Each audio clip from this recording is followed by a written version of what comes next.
Lakeland, Florida, 33810. Okay, I lost my son, Blue Tyler Scott, in a horrible motorcycle accident on November 1st, 2025. He was on his way home when a car pulled out in front of him, and he was pronounced deceased at the scene.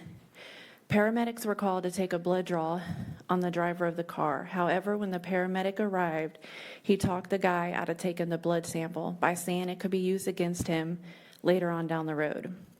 With that being said, EMS seen that there was no policy in place to prevent this from happening. Because of what happened to my son, there is now a policy in place to ensure that never happens to a family again.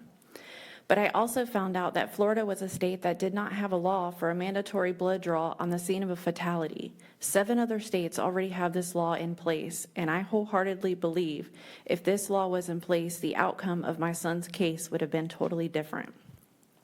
Because of this, I'm trying to pass a law called Blue's Law.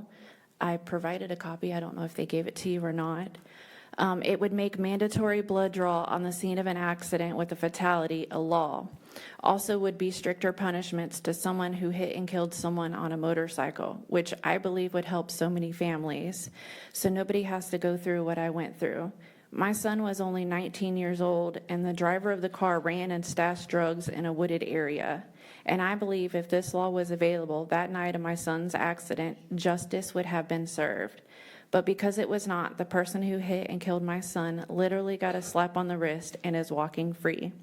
I'm asking you to look over the law and please give me a letter of recommendation or whatever support is needed for me to move forward with this. Thank you for your time.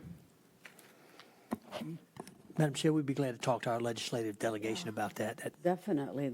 I'm so sorry, first of all, for the tragic experience that you've had, but this is something that we'll need to talk to our legislators and see how we can work through this. Randy, you have anything else to say on that? I believe that's the. That's the appropriate process that we have to go. Yeah. Need to be done, and I guess the board could support that to move that, see if we can find a sponsor. The legislative process is a little complicated, but we'll see what we can do to work through that. Absolutely. We can consider that as part of our policy priorities in the next legislative session next year. Yeah.